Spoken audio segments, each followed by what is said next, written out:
Hello everyone, Pallytime here. Welcome back to Diablo 3. This is my free time series. Recording this immediately after the last episode. It's 5:17 in the morning, so if I'm a little sluggish, if I kind of suck today, let's just blame it on that. I promised I would show you my actual setup that I'm planning on using to progress content with. We might switch it up a little bit, but this is my current setup. So we have the 6-piece Talrashes with all 6 pieces equipped. We swapped out our gloves and we swapped out our shoulders. We have the Death Watch Mantle, which has a 31% chance to explode in a fan of knives, dealing 750 to 950% weapon damage when it hits an enemy. And considering we're using a furnace as our weapon, it has pretty high weapon damage. Actually, this one, mediocre. But, you know, it's going to do a lot of extra damage, and we don't have to do anything for that damage, more importantly. The Talrasha set, we're getting a ton of extra damage from that. I may have to swap in a fire spell here. I'm not too sure. I haven't tried to go past 30. At least I don't think I have. I think my record prior to this was 29.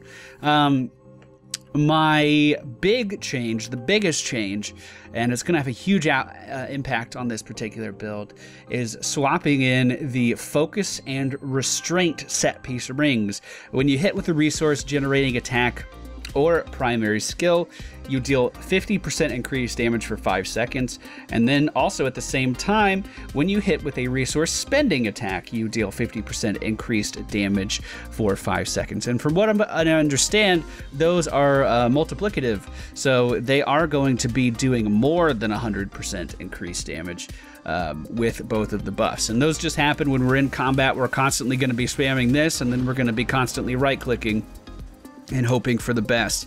Our passives, because we are going into a little bit harder of, I do want Calamity, right? Yes, because we are going into a little bit harder of content, have changed slightly from the speed farming build. We have Arcane Dynamo, which is going to allow us to stack up this Flash of Insight here, and then our next spell, once we have 5 stacks, is going to deal increased damage, just a way to get a little bit of extra damage out. I don't know if this one is worth using if I'm not using the Mammoth Hydra, so that's something I'm going to be testing and adjusting as we are progressing up into the higher difficulties. My plan going into this season was to get above level 40 in Greater Rifts, and I do think that with this gear, we can carry that out. It's just going to take some tweaking.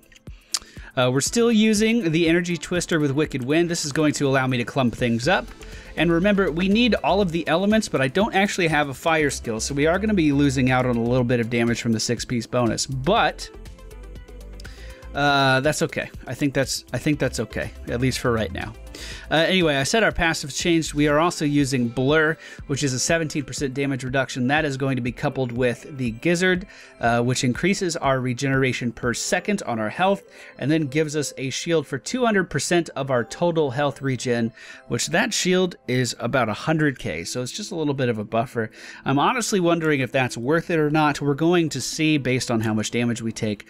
I do have a Bane of the Powerful up in my amulet and a Bane of the Trap. The Bane of the Powerful is underleveled right now. I don't know what level it is. I guess we'll find out later. So I do have a Greater Rift Keystone, rank 30. And we're just going to jump in here and see how it goes. I did switch my teleport over to Calamity so I can stun things. But other than that, not too much else has changed from the last video. So we're walking in. We're just going to left click, then right click. That's our main combo, and you can see we get the buffs from the ring, and they're going to do an exorbitant amount of damage. Let's try to clump some of these guys up. Here we go. Whoa, almost died already. Almost died already. Let's go ahead and blink back. Clump these guys up in the tornado. Alright, that was my first death, but don't worry, we have a passive just for that. Okay, we're getting hit very hard. We are getting hit very hard. I guess I overextended with that. I was overestimating how tanky I actually am. So we're going to let this tornado clump guys up. I'm just going to keep casting it in that location and hope they walk into it. And then other than that, we're going to be trying to lock these guys down with a blizzard. It seems like I'm clearing at an okay speed. At least right now. That was a good clump. I didn't have enough arcane power to follow up with a blizzard, though. I'm going to have to use my potion.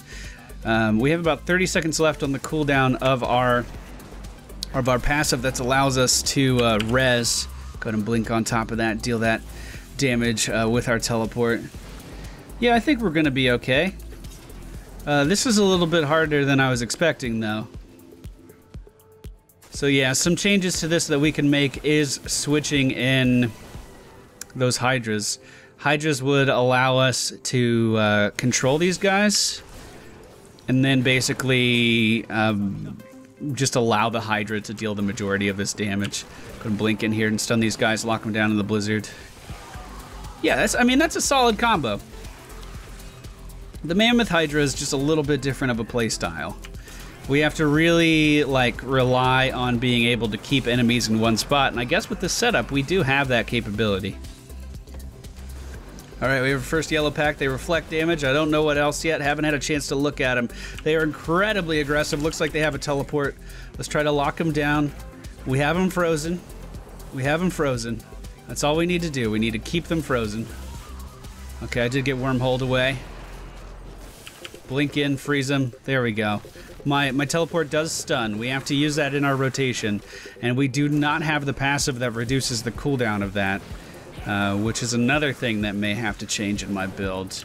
I haven't decided yet. Man, that blink does a lot of damage. Blue pack here.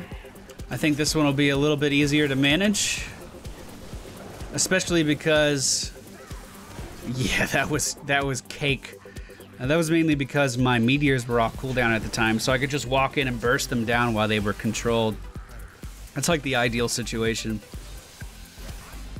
Alright, we have found a power pylon over here. We're making some pretty good progress. I don't think I've actually died yet. We've killed a few more packs, but they died pretty quick. So basically, I think I'm at the point with this particular setup where I feel my defense is a little bit too low. Like, I feel if I step in the wrong direction, I'm just gonna die. My damage isn't bad, but I'm wondering if I should take the time to increase my damage rather than my defenses. It's in one of those situations where I'm wondering if going for not gas. I keep calling it gas cannon because I'm tired. I'm in one of those situations where I'm wondering if glass cannon, that style of a build, not the passive itself, but a glass cannon style build where we do an absorbent amount of damage but have very low defenses, which I guess is what we're doing right now, but I could definitely have more damage.